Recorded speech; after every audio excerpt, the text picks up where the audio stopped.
So, for today's video ay magre-ready na ako ng dinner. At ito ay roast pork or whatever.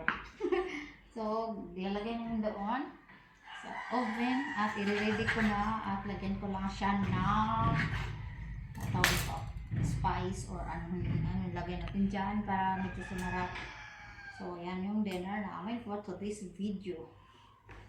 So, ano natin. Lalagyan natin ng hindi ko alam kung butter yata, butter. Para mag-crispy daw, lagyan ng butter. Tapos, pero ngayon, lagyan muna natin ng magic sarap. So, dito na, dito. Oh, magic sarap here. Mangutang ako dito. Magic sarap here. Gasan yun. Anong gunteng. Lagyan natin magic sarap. Kunti lang. Kaya parang mag-sawa si Tito sa lasa ng magic sarap.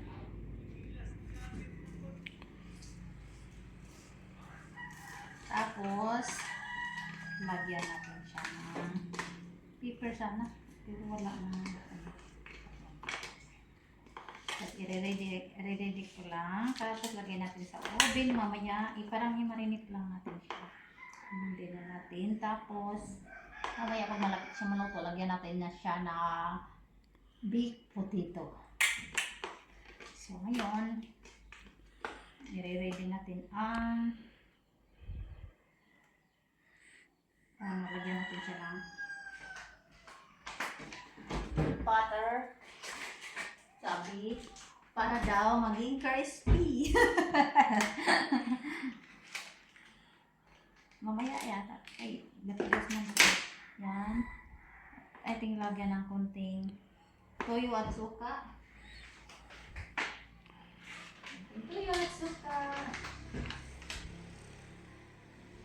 Yan. Yan. Kunti lang para mag-kulay-kulay.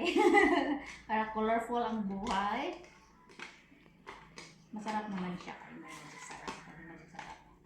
Tapos, hindi natin masyadong alatan.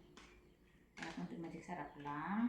Kaya lagyan natin mamaya na pampakrispy. Crispy ang butter.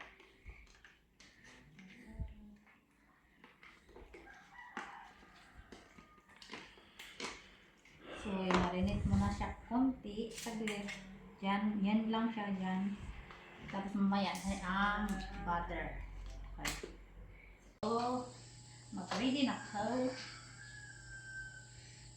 Yan na ito ng butter. Abot unsay ng butter na pubutangan nila butter.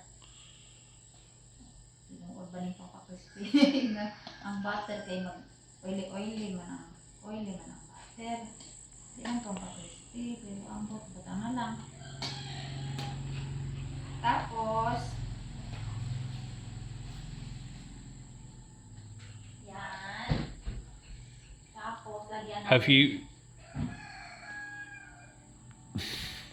you spiked them with a fork? like that? Okay. Ay, buslak po na siya. Ay, para maluto. Atong ibutangan patatas kay nang usa di man mukaon og daog manino kung kailan ngunit butter.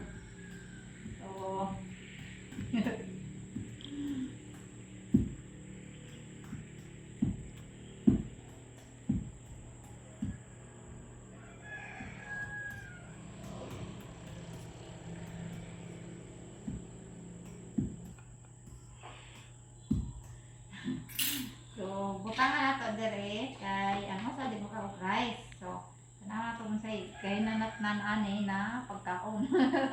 So lagay ko na siya dito for 1 hour.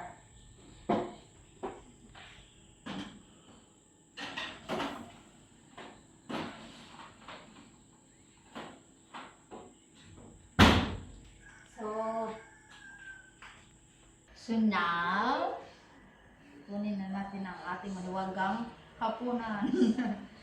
Kunin na natin ang ating maluwagang dinner.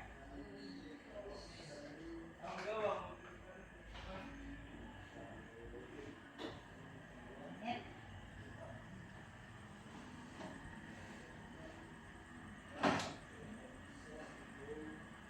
Oh.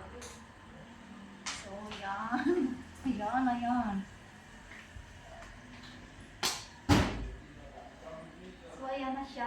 Ewan ko lang kung naluto ito. Parang antigas pa. Parang antigas pa ito.